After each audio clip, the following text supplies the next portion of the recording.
안녕하세요. 마틀다입니다. 오늘도 이어서 한 사제의 구마 실화를 다룬 책 구마 읽어드리겠습니다. 구마와 부마에 대한 질문과 대답. 구마 사제들, 무당과 점쟁이들에 대하여. 구마 사제들 중에서도 구마 힘의 강약의 차이나 능력의 차이가 있는가? 구마 사제들 사이의 차이점은 무시할 수 없다. 기도의 강약, 하느님과의 일치, 감히 거룩함이라고 표현할 수 있는 희생 등 영적인 특성에 따라 달라지고 경험과 지식, 특별한 교양, 감지력 등 인간적인 부문에서도 차이점을 나타낸다. 하지만 이런 부문들로 가치를 매기는 것은 잘못이며 이에 대한 판별은 하느님 한 분만 가능하시다. 프랑스의 구마 사제가 소속 주교에게 한 질문에 대해 그는 자신이 배운 새로운 것들, 즉 이 직무를 수행하면서 몇 년간 축적한 경험을 통해 이렇게 대답하였다. 본질적으로 제가 드릴 수 있는 말씀은 제 스스로가 비교해 보아야 한다는 것이며 아직도 많은 것을 배워야 하고 경험이 주는 장점들도 보았습니다. 이 분야의 다른 요소들도 상당한 영향을 미친다는 것을 잊지 말아야 한다. 즉, 악마의 영향을 받고 있는 당사자와 가족들의 기도와 신앙의 정도 차이이다. 교회의 전구에 대한 믿음을 지니고 구마 사제에게 도움을 청하는 것은 구마 사제를 해당 교구 주교의 명령에 의한 직무를 수행하는 하느님의 도구로 인정한다는 의미이다. 주의 깊게 관찰한 것이 있다면 어떤 구마 사제들은 특정한 악마의 영향에 대해 더 많은 효과를 발휘하고 다른 구마 사제들은 다른 악마의 영향에 더 효과를 발휘하는 식이다. 그러나 모든 것은 하느님께서 주관하시기 때문에 각각에게 주시는 효과나 결과는 서로 다르다. 하느님은 당신이 원하는 결과를 내신다. 그분만이 은총을 허락하시기 때문이다. 구마 사제와 무당의 차이점은 무엇일까? 지지부진한 사기꾼이 아닌 진짜 무당은 사탄의 힘을 통해 활동하지만 구마 사제는 교회의 전구와 예수님 이름의 힘을 통해 활동한다.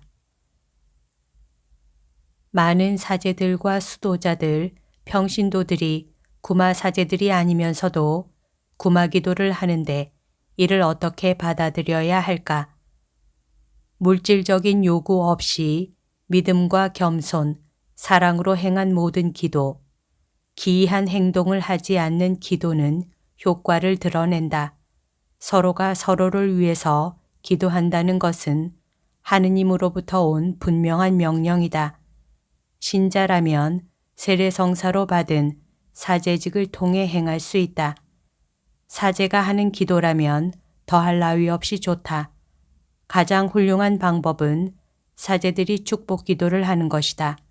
그래서 사제들은 지금보다 훨씬 더 많은 축복 기도를 해야 한다.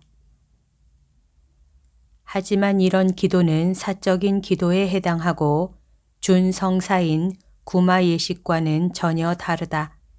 또 기도에 긍정적인 결실이 있어야 한다. 많은 이들이 기도 혹은 축복을 통해 긍정적인 효과를 얻는다는 것을 알고 있다. 반면 이를 악용해 대단한 치유 은사가 있다고 입소문을 내면서 점차적으로 변질되어 버린다. 어떤 이들은 무속에 가까운 행위를 하거나 기도를 악용한 사기꾼들 또는 거짓말쟁이로 전락한다. 이런 모든 일련의 경우들에 대해 교회가 전적으로 책임을 지라고 주장할 수는 없는 노릇이다. 이런 부류의 사기꾼들이 셀 수 없을 정도로 많기도 하거니와 그 사례들은 교회가 공적인 입장에서 하나하나 토를 달 만한 가치가 없는 것들이라서 그렇다. 그래서 우리들은 조절할 수 있는 분별력과 감지력을 가지고 있어야 한다. 즉, 본당 신자들에게 일어나고 있는 일에 대해 본당 신부들은 각각의 사례들을 상대로 충고할 수 있는 차원이 되어야 한다. 사람들은 구마사제 혹은 능력 있는 구마사제를 찾지 못했을 때 무당을 찾는다. 그런데 미신이나 무당을 통해 정말 원하던 치유를 얻었다면 죄가 될까? 불행하게도 이런 고충이 있다. 구마사제들을 찾는 많은 사람들은 교회 안에 일반적으로 존재하는 은사의 도구들을 잘 활용하는 것으로도 충분한데 무턱대고 구마사제부터 찾는 경향을 보이고 있다. 성경에서는 무당과 점쟁이를 찾는 것은 미신을 쫓는 죄를 범하는 것이라고 단죄하고 있고 이는 첫 번째 십계명을 어기는 것이다. 그런데 이런 부류의 사람이 어려움에 처한 이를 치유했다면 어쩔 것인가? 많은 경우 무당들에 의한 치유는 일시적이면서도 많은 부분을 악으로 채워놓는다고 그동안의 경험을 통해 말하고 싶다.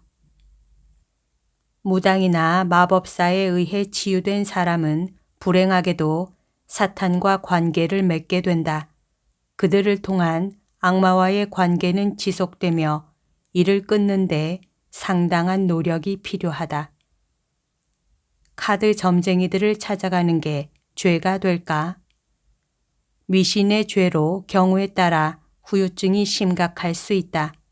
예를 들어 카드 점쟁이를 찾아가는 이유는 점괘에 대한 단순한 호기심 때문이다.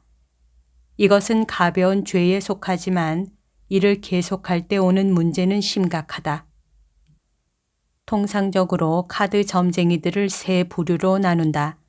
순진한 사람들을 속여 돈을 뜯어내는 사기꾼들과 나뭇가지를 들고 수맥을 찾아내는 사람들처럼 어느 정도의 초월적인 능력을 통해 카드 점을 치는 사람들이다. 이 경우는 그 한계가 있기 때문에 죄나 피해도 없다. 예를 들어 미래를 예견할 수 없다. 세 번째는 악마에게 바쳐졌던 마법 카드를 통해 카드 점을 치는 것으로 이미 위에서 언급했듯이 그것은 마법이다.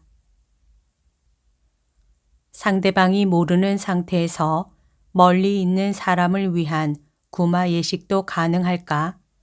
물론 가능하다. 나는 자주 전화 통화를 하면서 구마 기도를 하고 그 효과를 보고 있다고 이미 언급하였다. 어떤 때는 악마의 공격에 훨씬 더 방치되어 있는 사람들을 위해 기도해 달라는 부탁을 받고 그들이 모르는 상태에서 특히 저녁에 구마 예식을 행하기도 한다. 그렇지만 상대방이 동의하지 않으면 해방은 불가능하다. 본인이 거부하면 하느님께서는 당신이 준비하신 선물들을 주실 수가 없다. 강요하지 않는 하느님이시다. 한 예로 가족 중 누군가를 부마자로 간주하고 그에 대한 기도를 부탁하면서도 가족 본인들은 기도 생활과 성사 생활에 관심이 없다면 부마자로 여겨지는 사람은 사제가 자신을 위해 기도하도록 절대로 허락하지 않을 것이다. 이런 경우에는 기도밖에 할 수 없다. 구마 사제도 실수할 수 있는가? 예를 들어 우리 친척 한 명을 구마 사제에게 데리고 갔지만 아무 이상이 없다고 했는데 그는 악마의 존재가 숨어 있는 것처럼 행동했고 어떤 민감한 능력을 지닌 사람에 의하면 그는 악마의 주문 희생자라 했다. 하지만 구마 사제는 괜찮다고 했다. 구마 사제들도 실수할 수 있기 때문에 다른 구마 사제의 의견을 들어보라고 충고하고 싶다. 그런데 사람들 중에는 자신들의 구미에 맞는 말을 듣기 좋아해서 이 구마 사제, 저 구마 사제들을 찾아다니며 구마 사제 순례를 계속하는 광적인 사람들도 있다는 것을 잊지 말자.